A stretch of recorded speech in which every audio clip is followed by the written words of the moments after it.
ಹಾಲಿಗೆ ₹3 ಹೆಚ್ಚು ಮಾಡಿದ್ರೆ ಬೆಲೆ ಏರಿಸ್ಬಿಟ್ರು ಸಿದ್ದರಾಮಯ್ಯ ಸರ್ಕಾರ. ನೀವು ಸುಮ್ಮನೆ ಇದ್ಬಿಡ್ತೀರಿ. ಬಿಜೆಪಿಯವರು ಬೆಲೆ ಏರಿಸಿದ್ರು ಅಂತ ಹೇಳ್ತಾರೆ. ಹಾಲು ಉತ್ಪಾದನೆ ಮಾಡ್ತಕ್ಕಂಥ ರೈತರಿಗೆ ದುಡ್ಡು ಕೊಡಬೇಕಾ ಬೇಡ? ರಾಜಣ್ಣವ್ರು ಹೇಳಿದ್ರು, ಹೆಚ್ಚು ಮಾಡಿ ₹5 ಹೆಚ್ಚು ಮಾಡಿ ಅಂತ ಹೇಳಿದ್ರು. ಏನ್ ಹೆಚ್ಚು ಮಾಡಿದ ತಕ್ಷಣ ಲಬ ಲಬ ಲಬ ಲಬ ಅಂತ ಬಾಯ್ ಬಿಡ್ಕೊತಾರೆ ಬಿಜೆಪಿ. ಅವ್ರಿಗೆ ಓಟು ಬೇರೆ ಕೊಟ್ಬಿಡ್ತೀರಿ ನೀವು. ಏನ್ ಮಾಡೋದು ಇದನ್ನು? ಅವ್ರಿಗೇನಾದ್ರು ನೀವು ಗಲಾಟೆ ಮಾಡ್ಬೇಕಲ್ವಾ? ನಾವು ಹಾಲು ಉತ್ಪಾದನೆ ಮಾಡೋದು ಭಾರಿ ಕಷ್ಟದ ಕೆಲಸ ಇದೆ. ಹಸುಗಳು ಸಾಕೋದು ಕಷ್ಟ ಇದೆ, ಎಮ್ಮೆ ಸಾಕೋದು ಕಷ್ಟ ಇದೆ. ಇವತ್ತು ಬೇರೆ ರಾಜ್ಯಗಳೆಲ್ಲ ಜಾಸ್ತಿ ಇದೆ, ನಮ್ಮ ರಾಜ್ಯದಲ್ಲಿ ಕಡಿಮೆ ಇದೆ ಅಂತ ಹೇಳಕ್ಕಾಗಲ್ವಾ? ಜೋರಾಗಿ ಹೇಳಕ್ಕಾಗಲ್ವಾ? ನೀವು ಹೇಳ್ಬೇಕು.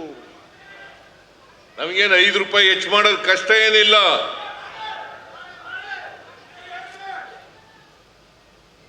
ಹಾಲಿಗೆ ₹5 ಇನ್ಸೆಂಟಿವ್ಸ್ ಕೊಡಬೇಕು ಅಂತ ತೀರ್ಮಾನ ಮಾಡಿದವ್ರು ಯಾರು? ಕುಮಾರಸ್ವಾಮಿನ? ಬಿಜೆಪಿಯವರ? ಬಸವರಾಜ ಬೊಮ್ಮಾಯಿನ? ಈ ಸಿದ್ದರಾಮಯ್ಯ? ಇಲ್ಲ ನಾಗರಾಜ ಇದನ ಇಲ್ಲಿ ರಾಮನಗರದಲ್ಲಿ ಹೆಚ್ಚು ಮಾಡಬೇಕು ಅಂತ ಹೇಳಿದ.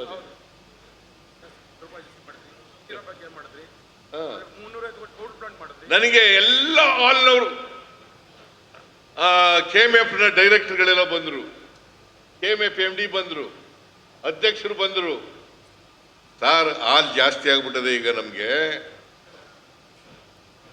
ಕೊಂಡ್ಕೊಳ್ಳಕ್ಕೆ ಮಾರಾಟ ಮಾಡಕ್ ಸಾಧ್ಯ ಆಗ್ತಾ ಇಲ್ಲ, ಬೇರೆ ರಾಜ್ಯಗಳಿಗೂ ಕೂಡ ಕಳಿಸ್ಲಿಕ್ಕೆ ಸಾಧ್ಯ ಆಗ್ತಾ ಇಲ್ಲ, ಏನಾದ್ರು ಮಾಡಬೇಕು ಸರ್ ನೀವು ಅಂತ ನಾನು ಕೂಡಲೇ ತೀರ್ಮಾನ ಮಾಡಿದೆ.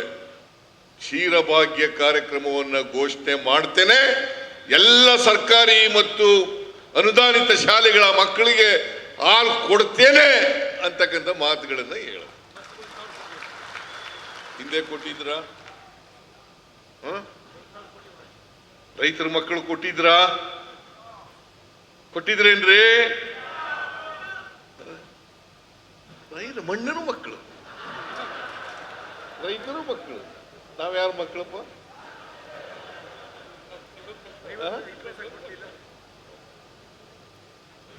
ನಾವು ಯಾರು ಹಾಲು ಉತ್ಪಾದನೆ ಮಾಡ್ತಾರೆ, ಯಾರು ಕುರಿ ಕಾಯ್ತಾರೆ, ಯಾರು ಎಮ್ಮೆ ಕಾಯ್ತಾರೆ, ಯಾರು ಆಹಾರ ಉತ್ಪಾದನೆ ಮಾಡ್ತಾರೆ ಅವ್ರ ಮಕ್ಕಳು ನಾವು. ಹೌದಲ್ಲ?